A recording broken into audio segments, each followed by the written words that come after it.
శుక్లాంబరధరం విష్ణుం శశివర్ణం చతుర్భుజం ప్రసన్నవదనం ధ్యాయేత్ సర్వవిఘ్నోపశాంతయేత్. గురుర్బ్రహ్మా గురుర్విష్ణుః గురుర్దేవో మహేశ్వరः గురుః సాక్షాత్ పరబ్రహ్మ తస్మై శ్రీగురవే నమః. వ్యాసాయ విష్ణురూపాయ వ్యాసరూపాయ విష్ణవే నమో వై బ్రహ్మనిధయే వాసిష్ఠాయ నమో నమః. కూజంతం రామ రామేతి మధురం మధురాక్షరం ఆరుహ్య కవితాశాఖాం వందే వాల్మీకికోకిలం. శృతిస్మృతిపురాణానాం ఆలయం కరుణాలయం నమామి భగవత్పాదశంకరం లోకశంకరం. వాగర్ధావివ సంపృక్తౌ వాగర్ధ ప్రతిపత్తయే జగతః పితరౌ వందే పార్వతీ పరమేశ్వరౌ.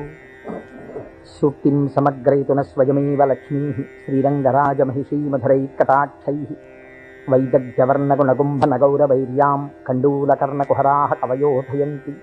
హైమోర్ధపుండ్రమజహన్మకుటం సునాసం మందస్మితం మకరకుండలచారుగండం బింబాధరం బహుళదీర్ఘకృపాకటాక్షం. శ్రీవేంకటేశముఖమాత్మని సన్నిధత్తాం మనోజవం మరుతతుల్యవేగం జితేంద్రియం బుద్ధిమతాం వరిష్టం. వాతాత్మజం వనరయూధముఖ్యం శ్రీరామదూతం శిరసా నమామి. ఆపదామపహర్తారం దాతారం సర్వసంపదాం లోకాభిరామం శ్రీరామం భూయో భూయో నమామ్యహం. సింధూరారుణ విగ్రహాం త్రినయనాం మాణిక్యమౌళిస్ఫురత్తారానాయకశేఖరాం స్మితముఖీం ఆపీనవక్షోరుహాం. పాణిభ్యాం అడిపూర్ణరత్నచషకం రక్తోత్పలం బిభ్రతీం సౌమ్యాం రత్నఘటస్థరక్తచరణాం ధ్యాయేత్ పరేదంబికాం. హరి ఓం. పరమేశ్వర స్వరూపమైన సభకు నమస్కారం. ఇది ఉత్తరాయణ పుణ్యకాలం. దక్షిణాయనం పూర్తయి మనం ఉత్తరాయణంలోకి ప్రవేశించాం. ఈ ఉత్తరాయణ పుణ్యకాలంలో శివనామం ఒక్కసారి పలికిన వారు ఎవరైనా ఉన్నారా అని గమనిస్తారట. అంత మహోత్కృష్టమైన కాలం. విశేషించి అదృష్టం ఏమిటంటే మనం ప్రతిరోజు ప్రదోష వేళలో ఈ ఉపన్యాసాన్ని ప్రారంభం చేస్తాం. ప్రదోష వేళ పార్వతీ పరమేశ్వరుల యొక్క అర్ధనారీశ్వర స్వరూపంగా శాస్త్రం భావన చేస్తుంది. అంత పరమ పవిత్రమైనటువంటి అసుర సంధ్య వేళలో సాక్షాత్తుగా శంకరుడు వృషభవాహనారూఢుడై ఈ భూమండలం మీద తిరుగుతూ శ్రీశైల పర్వతం మీద ఒక్కసారి దిగుతారట. అందుకే సంధ్యారంభ విజృంభితం శృతిశిరస్థానాంతరాధిష్ఠితం సప్రేమ భ్రమరాభిరామమసకృత్సద్వాసనాశోభితం భోగీంద్రాభరణం సమస్త సుమన పూజ్యం గుణావిష్కృతం సేవే శ్రీగిరి మల్లికార్జున మహాలింగం శివాలింగితం అంటారు. ఒక మద్ది చెట్టు నల్లుకున్నటువంటి మల్లెతీగని చూసినటువంటి శంకర భగవత్పాదులు పార్వతీదేవి చేత ఆలింగనము చేయబడిన పరమేశ్వర స్వరూపాన్ని శ్రీశైల పర్వత శిఖరముల మీద దర్శనం చేసినటువంటి మహోత్కృష్టమైన శ్లోకం అది. అటువంటి శివస్వరూపాన్ని మనం ప్రదోష వేళలో ప్రవచనంగా చేసుకునే ముందు శివపురాణం సామాన్యమైంది కాదు, చాలా పెద్ద గ్రంథం అది. అంత పెద్ద గ్రంథంలో మనకి ఉపయుక్తమైనవి ఉన్నాయి, చాలా జటిలమైనవి ఉన్నాయి. నిత్య జీవితంలో వాటిని అనుష్ఠానంలోకి తెచ్చుకోవడానికి అన్ని ఆశ్రమాలకి అవి కానివి ఉన్నాయి. కనుక నేను అనుకున్నాను, శివాస్తోత్ర శతనామ స్తోత్రాన్ని ఉత్తరాయణ పుణ్యకాలం కనుక నేనేదో ప్రవచనం చేయడం కేవలం వినడం కాకుండా ప్రతిరోజు ఈ కార్డు పట్టుకుని వస్తే ప్రదోష వేళలో మనం ఇటువంటి దేవాలయంలో కూర్చుని చెప్పుకున్నటువంటి నామం 1,000,000 రెట్లు ఫలితం ఇస్తుంది.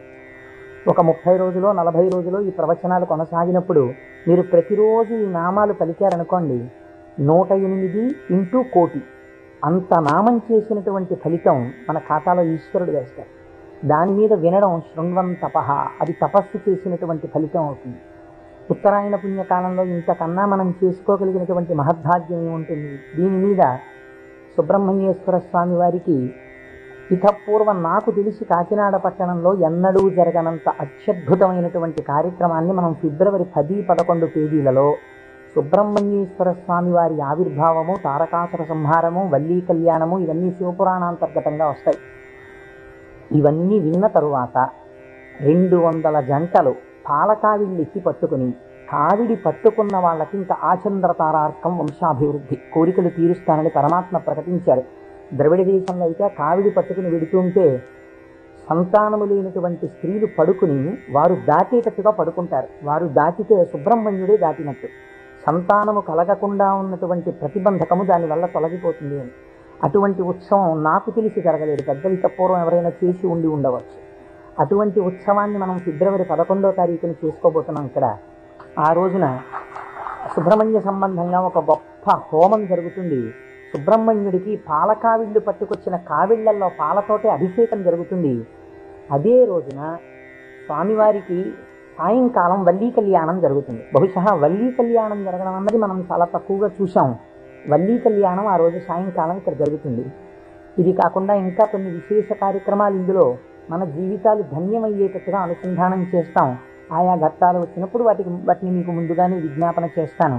కనుక శివపురాణాన్ని మనం శివాష్టోత్తర శతనామ స్తోత్రంతో అనుసంధానం చేసుకుంటే ఈ ప్రవచనాలు అయిపోయిన తరువాత కూడా మీరు ఎప్పుడైనా ఇంటి దగ్గర కూర్చుని నామాలు చదువుకుంటుంటే మనస్సు తొందరగా రమిస్తుంది. ఎందుచేత అంటే శివో మహేశ్వర శంభు పినాకి శశిశేఖర అని చదవడం వేరు. శివ అనగానే మొదటి నామం దగ్గర మీకు కొన్ని విషయాలు జ్ఞాపకానికి వచ్చాయనుకోండి, మనస్సు ఏమవుతుందంటే అటు ఇటు వెళ్ళదు, అందులోకి వెళ్ళిపోయి ఏదో ఒక నామంలో ఒక ఘట్టం ఏదో మీకు జ్ఞాపకం వచ్చి దాని గురించి ఆలోచిస్తూ మీరు నామాలన్నీ చదివేశారనుకోండి, ఇప్పుడు మీరు 108 నామాలు దీక్షతో తపస్సుగా చేసిన ఫలితం వస్తుంది. వాటి అర్థం తెలియకుండా చదువుతున్నారు అనుకోండి, మనస్సు చించలమై ఎక్కడికో వెళితే నామం చెప్పిన ఫలితం ఉంటుంది, కానీ మనస్సు లగ్నం కాదు. మనస్సుని కూడా ఏకీకృతం చేసేటటువంటి ప్రయత్నంలో భాగంగా శివమహాపురాణాన్ని శివాష్టోత్తర శతనామ స్తోత్రంతో అనుసంధానం చేస్తే మనందరికీ ఎక్కువ ప్రయోజనకరంగా ఉంటుంది అని నాకు అనిపించింది. పైగా అందరూ చక్కగా ప్రదోష వేళలో శివనామం చెప్పేటటువంటి అదృష్టాన్ని పొందుతారనిపించింది. నేను అంటాను, మీరు కూడా అనండి. ఇది అయిన తర్వాత నేను ప్రవచనం ప్రారంభం చేస్తాను. ఇవాళే కాదు, ప్రతిరోజు. ఇవాళంటే కొద్దిగా మనకి ప్రారంభం కాబట్టి ఆలస్యం అయింది, రేపటి నుంచి అలా ఉండదు ఖచ్చితంగా. ఎందుకంటే ప్రదోష వేళలో ఈ నామాలు చదవాలి కాబట్టి 6:30 అయ్యేటప్పటికి నామాలు చదవడం ప్రారంభం చేసేస్తాం. ఎందుకంటే ప్రదోష వేళలో చదివినటువంటి దాని ఫలితం మీరు శివమహాపురాణంలో విందురు కానీ దాని శక్తి ఎలా వెళ్ళిపోతుందో చూద్దురు కానీ. ధ్యాన శ్లోకం చెప్పండి. ధవళవపుషమిందోర్ మండలే సన్నివిష్టం భుజగవలయహారం భస్మదిగ్ధాంగమీశం మృగయ పరశుపాణిం చారు చంద్రార్ధమౌళిం హృదయ కమల మధ్యే సంతతం చింతయామి. శివో మహేశ్వర శంభు పినాకీ శశిశేఖర వామదేవో విరూపాక్ష కపర్దీ నీలలోహిత శంకర శూలపాణిశ్చ ఖట్వాంగీ విష్ణువల్లభ శిపి విష్ణోంబికానాథ. శశి విష్ణు కాదండి, అది పొరపాటు పడింది.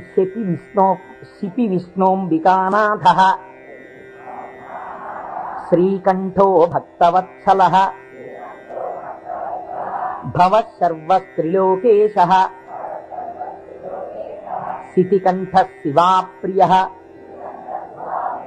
ఉగ్ర కపాలీ కామారీ అంధకాసురసూదన గంగాధరో లలాటాక్ష కాలకాల కృపానిధి భీమః పరశుహస్తశ్చ మృగపాణిర్జటాధరః కైలాసవాసీ కవచీ కఠోరస్త్రిపురాంతకః వృషాంకో వృషభారూఢో భస్మోద్ధూళిత విగ్రహః సామప్రియః సర్వమయః త్రైమూర్తిరనీశ్వరః సర్వజ్ఞ పరమాత్మా చ సోమసూర్యాగ్నిలోచనః హవిర్యజ్ఞమయః సోమః పంచవక్త్రః సదాశివః విశ్వేశ్వరో వీరభద్రో గణనాథ ప్రజాపతిః హిరణ్యరేతా దుర్ధర్షో గిరిశో గిరీశో నగః భుజంగభూషణో భర్గో గీధన్వీ గిరిప్రియః కృత్తివాసాః పురారాతిః భగవాన్ ప్రమదాధిపః మృత్యుంజయ సూక్ష్మతనుః జగద్వ్యాపీ జగద్గురుః వ్యోమకేశో మహాసేనః మహాసేన జనకశ్చారు విక్రమః రుద్రో భూతపతిస్థాణుః అహిర్భూజ్ఞో దిగంబరః అష్టమూర్తిరనీకాత్మా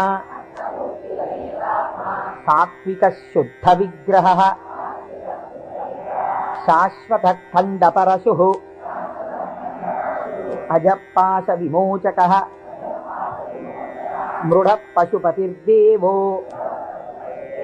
మహాదేవో వ్యయో హరిః పూషదంతభిదవ్యగ్రో దక్షాధ్వర హరోహరః భగనేత్రభిదవ్యక్తః సహస్రాక్ష సహస్రపాత్ అపవర్గ ప్రదోనంతః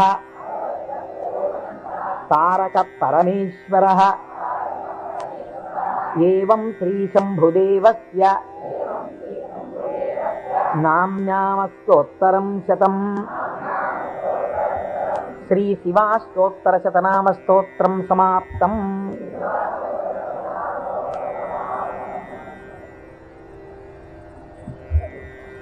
హరి ఓం.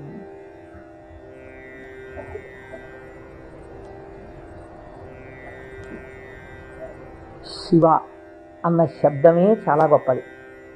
ఈ శివాష్టోత్తర శతనామ స్తోత్ర ప్రారంభం కూడా శివశబ్దంతో ప్రారంభమైంది. ఆ పురాణము కూడా శివ మహాపురాణము అని శివశబ్దంతో ప్రారంభమైంది. శివశబ్దాన్ని అమరకోశం వ్యాఖ్యానం చేసింది. అమరకోశం అంటే మనకి సాధికారికమైనటువంటి గ్రంథము. చిత్రం ఏమిటంటే దాన్ని రచించినటువంటి వారు జైనుడు. అమరసింహుడు అనబడేటటువంటి ఒక జైనుడు ఆయన అమరకోశాన్ని రచించి దానితో పాటుగా అనేక గ్రంథాలని రచించారు. కానీ వారు శంకర భగవత్పాదాచార్య స్వామి వారితో వాదనకి దిగినప్పుడు శంకరుల చేతిలో ఓడిపోయారు. ఓడిపోయినప్పుడు ఆయనకి బాధ కలిగింది. నేను శంకరాచార్యుల వారి చేతిలో ఓడిపోయాను కనుక నేను రచించినటువంటి గ్రంథములన్నీ కూడా పనికిమాలినమైపోయాయని ఆయన ఆ గ్రంథములన్నింటినీ తగలబెట్టేశారు. తగలబెట్టేసినప్పుడు శంకర భగవత్పాదాచార్య స్వామి వారికి తెలిసి, వారు బహుకారుణికులు, కారుణ్యమూర్తి శంకరులంటే, వారు గబగబా వచ్చి, ఎంత పని చేశావయ్యా, గ్రంథాలను ఎందుకు తగలబెట్టేశావు అని ఉన్న ఒకే ఒక గ్రంథం, మిగిలిపోయినటువంటి గ్రంథం అమరకోశం. అమరకోశానికి ఉన్నటువంటి గొప్పతనం ఏమిటంటే అది మన సనాతన ధర్మములకు సంబంధించినటువంటి నామముల విషయంలో ఏ పక్షపాతం లేకుండా చక్కగా శృతి ఎలా ప్రతిపాదించిందో, స్మృతులు పురాణములు ఎలా ప్రతిపాదించాయో, తాత్వికమైనటువంటి విషయాల్ని, నామములకు అనేకమైన విషయములకు ఉండేటటువంటి అర్థాలని అలా ప్రతిపాదన చేశాడు అమరసింహుడు. దాన్ని అమరకోశము అని పిలుస్తారు. మనం ఏదైనా ఒక విషయాన్ని ప్రతిపాదన చేసే ముందు సాధారణంగా ఒక్కసారి అమరకోశాన్ని చూస్తూ ఉంటారు. శివశబ్దాన్ని అమరకోశం వ్యాఖ్యానం చేసింది. శివ అన్న మాటని ఏ విధంగా మనం అర్థం చేసుకోవలసి ఉంటుంది అంటే, అమరకోశంలో దాని గురించి అనేక రకాలైనటువంటి అర్థాలు చెప్పారు. అసలు ఈ అర్థం ఏమిటో మీకు తెలిస్తే తప్ప, లేదా నాకు తెలిస్తే తప్ప, మనం దాని గురించి కొద్దిగా అర్థం చేసుకునే ప్రయత్నం చేస్తే తప్ప అసలు శివ అనేటటువంటి నామానికి ఉన్న అర్థం తెలియదు. ఎందుకంటే శివ శివ అని రెండు శబ్దములు మనకి లోకంలో నానుడిలో ఉన్నాయి. శివ అంటే శంకరుడు, శివ అంటే పార్వతీదేవి, ఆయన యొక్క శక్తి స్వరూపం. శివ అంటే అమరకోశం అంటుంది, శామ్యతి పరమానంద రూపత్వ నిర్వికారో భవతీతి శివ. నిర్వికారుడు అంటే మనకి వికారములు ఉంటాయి. నేను తరచూ మీకు ప్రస్తావన చేస్తుంటాను. ఈ జగత్తులో ఉన్నటువంటి సమస్త ప్రాణులకు, సమస్త జీవులకు 6 వికారములు ఉంటాయి. ఇవి షడ్వికారములు అంటారు. కాలములో ఏదైనా వచ్చిందనుకోండి, దానికి పుట్టినటువంటి తేదీ అని ఒకటి ఉంటుంది. పుట్టిన తేదీ అన్నది పడినది అంటే మీరు ఒకటి గుర్తుపెట్టుకోవాలి, అది షడ్వికారములకు లోనైపోతుంది.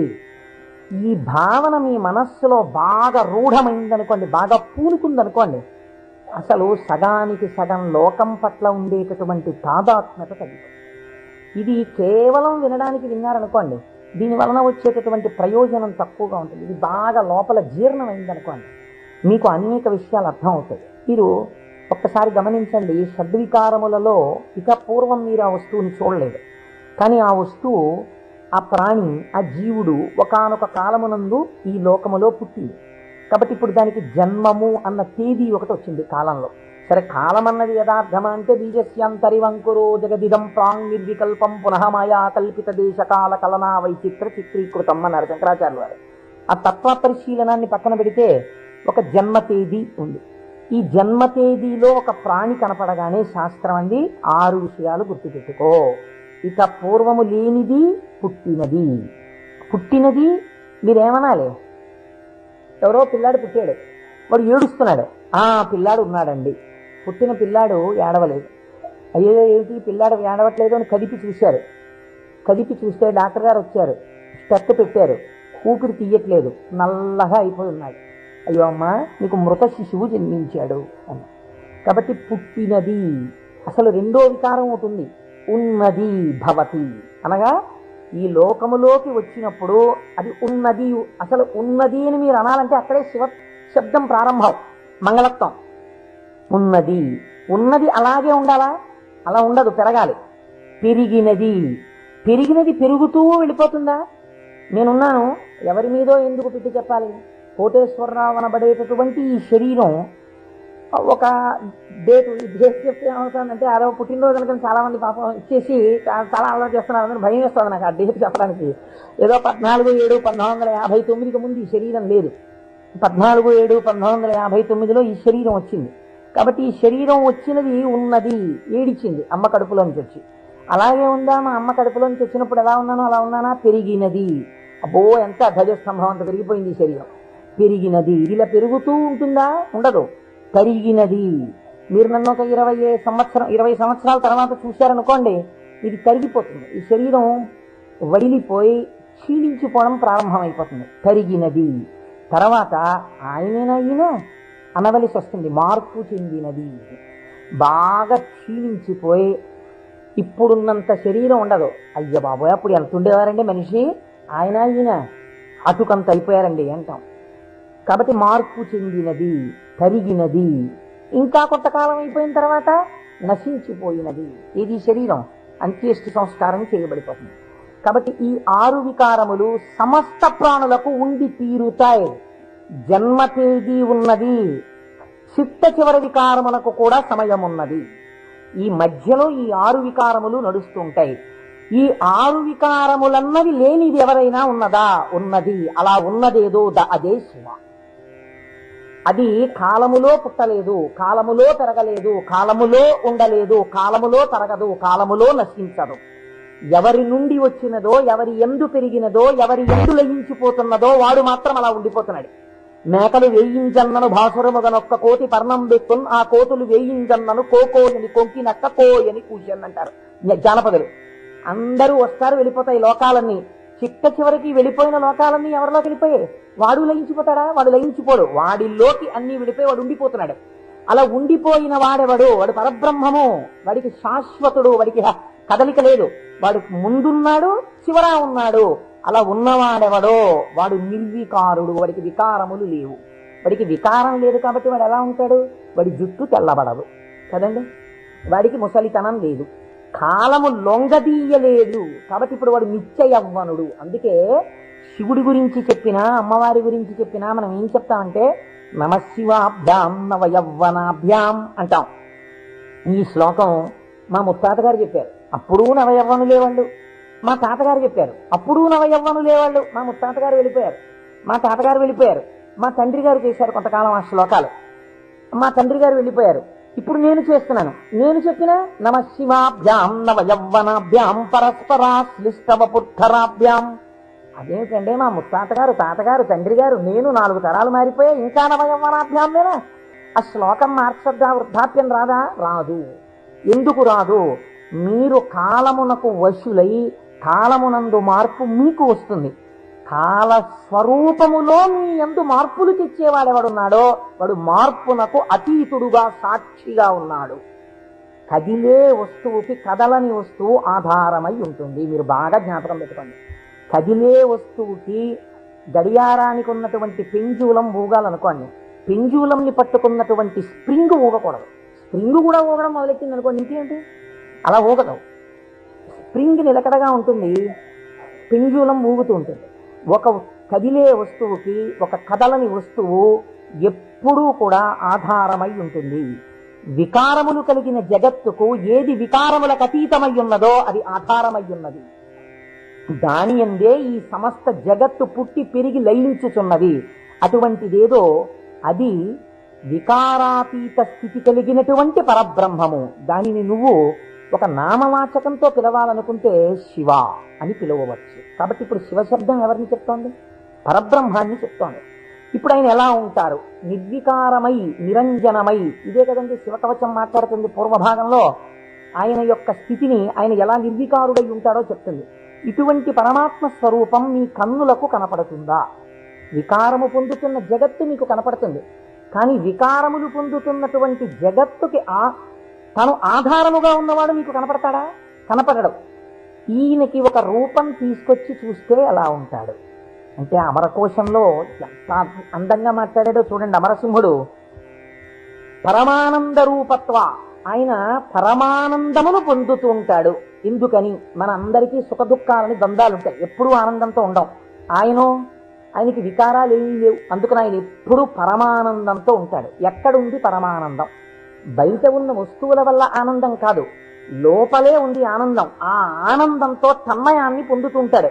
అది నోటితో చెప్పడం కుదరదు. ఇప్పుడు ఎలా చెప్పాలి అంటే, పద్మాసనం వేసుకుని చేతులు రెండు ఇలా పెట్టుకుని కన్నులు ఇలా అరమోట్పు కన్నులతో ఉండి తనలో తాను రమిస్తూ కనపడుతుంటాడు. శంకరుడి యొక్క ఫోటో మీరు చూశారనుకోండి, చూస్తే ఆయన అరమోట్పు కన్నులతో కూర్చుని సంతోషంతో ఆనందంతో ఉన్నట్టుంటాడు. ఇందులో ఇంకా లోకరక్షణ హేతువుగా అభయముద్ర పట్టినట్టుగా ఉంది.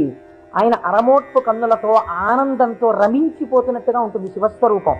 అంటే ఘనీభవించినటువంటి ఆనంద స్వరూపమే పరమాత్మ యొక్క స్వరూపం. పరమాత్మ నిత్యానందము ఏది ఉన్నదో దాన్ని రాశీభూతం చేస్తే అదే శివ. కాబట్టి ఇప్పుడు పరమాత్మ యొక్క స్వరూపమేమి? ఆనంద ఘనమే పరమాత్మ. కాబట్టి ఇప్పుడు ఆయన అన్ని వికారములకు అతీతుడై తనలో తాను రమించిపోతూ ఆనందపడిపోతూ ఉండేవాడెవరో, కదలిక ఉండదు ఇంకా మనస్సులో, అన్ని అరికట్టి లోపల ఉన్నటువంటి ఆనందంతో తాను కలిసిపోయి తానే చిదానంద రూపుడై ఉంటాడు. దీనికి మీకు పోలిక చెప్పాలంటే ఒక్కటి కుదురుతుంది. మనం కదులుతున్నటువంటి తరంగములు కలిగిన సరోవరాలం మీరు చూడండి. అందుకే నిద్ర లేవగానే ఏది ప్రారంభం అవుతుంది పనిచేయి మీకు? ప్రారంభంలో నిద్ర లేచారు అనగానే, నిద్ర లేవడం అంటే ఏమిటో తెలుసా అండి? శరీరం లేవడం కాదు. ముందు ఏది లేస్తుందో తెలుసా? పరమాత్మతో రమిస్తున్నటువంటి మనస్సు విడివడి అది సంకల్ప వికల్ప సంఘాతం. అది వెంటనే ఒక ఆలోచన మొదలెడుతుంది. మొదట ఆలోచన ఏంటి? తెల్లవారిపోయింది. ఈ తెల్లవారిపోయిందన్న మొట్టమొదటి ఆలోచన అది చెయ్యగానే నిర్మలంగా ఉన్నటువంటి నీళ్ళ దగ్గరికి వెళ్ళి మీరు ఒక చిన్న రాయి తీసుకుని ఇలా వేశారనుకోండి, అదేం చేస్తుందంటే ఇలా ఒక తరంగం కదిలే అలా వెడుతుంది. ఇది ఒక్కటే వెళ్ళదు, ఇది వెడుతూ ఇంకో తరంగాన్ని తయారు చేస్తుంది. అలా కదులుతూ తరంగాలుగా ఒక కదలిక రాగానే ఇంకో కదలిక వస్తుంది. తెల్లవారిపోయింది, ఇవాళే నువ్వు శివమహాపురాణం మొదలెట్టాలి, ఇవాళే నువ్వు ఫలానా వాళ్ళ ఇంటికి వెళ్ళి ఒక్కసారి ఆశీర్వచనం చెయ్యాలి, చూసావా తెల్లవారిపోతుంది గబగబా సంధ్యావందనం చెయ్యాలి. ఒకదాని వెనక ఒకటి సంకల్పాలు వచ్చేస్తాయి. ఇవి సుఖములకు దుఃఖములకు కూడా హేతువులు అవుతూ ఉంటాయి. ఈ సంకల్పాతీతుడై సంకల్పములు దేనిలోంచి పుడుతున్నాయో అది తానై నిరంజన స్వరూపమై ఆనంద ఘనమై కూర్చున్నవాడెవరో వాడు పరమాత్మ, వాడు శంకరుడు. కాబట్టి శివుడు ఆయన ఇక్కడే సమస్తాన్ని చూస్తుంటాడు. అటువంటి ఆనంద ఘనమునకు శివ అని పేరు. ఇప్పుడు దీనివల్ల మీకేం తెలుస్తోంది? మనుష్య జన్మ యొక్క చిట్ట చివరి ప్రయోజనం ఏమి? ఆ ఆనందము మీరే అగుట. అటువంటి ఆనంద స్వరూపులుగా మీరు మారడమే మనుష్య జన్మ యొక్క ప్రయోజనం. దానికే మోక్షము అని పేరు. కాబట్టి ఇప్పుడు అటువంటి మోక్ష స్థితిని పొందాలనుకున్న వాళ్ళకి ఎవరు ఆరాధ్య దైవము? శివుడే. కాబట్టి శివయోగోధ్యేయ శివంకర. కాబట్టి ఏమండి మీరు చెప్పింది బాగుంది, అని మేము గృహస్థాశ్రమంలో ఉన్నాం కదా, మాకు భార్య బిడ్డలు ఉన్నారు కదా, మాకు సంకల్పాలు ఏవి వద్దు అని మేమందరం కూడా ఇలా ముక్కు మూసుకుని లేచిన దగ్గర నుంచి ఏదో సంధ్యావందనం చేసుకుని ఒక పూజా మందిరంలో ఇలా కూర్చుండిపోతే, మనస్సుని అంతర్ముఖం చేసే ప్రయత్నం చేస్తూ ఏదో లోపల ఉన్నటువంటి ఆ వస్తువుని కనిపెట్టే ప్రయత్నం చేస్తూ మేము ఉండిపోతే నా భార్య పరిస్థితి ఏమిటి, నా పిల్లల పరిస్థితి ఏమిటి? అసలు మరి గృహస్థాశ్రమంలో ఉండి కొన్ని కోరికలంటూ ఉంటాయి కదా, మరి తప్పదు కదా. అప్పుడు ఈ స్వరూపాన్ని పట్టుకుంటే ఉపయోగమే ఉండదా? ఆయన ఇంకేమీ అలా కోరికలు తీర్చడం అలా ఏముండవా? కేవలం ఆనందం మోక్షం ఇంటి అనే పరిస్థితి కాదు. కాదు అమరకోశం అంది వెంటనే మళ్ళీ, చేరతే సజ్జన మనాం స్వస్మిన్నితిగా, ఈయన యందు సజ్జనుల యొక్క మనస్సు రమించుచుండును. ఈ మాటని మీరు చాలా గట్టిగా పట్టుకోవాల్సి ఉంటుంది. మీకు చూడండి, నేను ఇంతకన్నా మీకు ఉదాహరణ చెప్పడానికి సాధ్యం కాదు. ఇంకా వంటింట్లో ఒక పంపు ఉంటుంది, బాత్రూంలో ఓ పంపు ఉంటుంది, వరండాలో ఒక పంపు ఉంటుంది, వాష్ బేసిన్ దగ్గర. మీకు ఇంకా అవసరం అనుకున్నారనుకోండి, ఏదో మీరు భోజనాలు చేసే గదిలో చేతులు కడుక్కోవడానికి ఒక పంపు ఉంటుంది. ఇన్ని పంపుల్లోనూ మీకు ఏకకాలమునందు ఎక్కడ విప్పినా నీళ్లు రావాలనుకోండి, ఏది నింపాలి? ఏ పంపు కొట్టంలో నీళ్లు పోస్తారా? ఓవర్ హెడ్ వాటర్ ట్యాంక్లో నీళ్లు పోస్తారు. ఓవర్ హెడ్ వాటర్ ట్యాంక్లో నీళ్లు పోస్తే అన్ని పంపుల్లోనూ నీళ్లు వచ్చినట్టు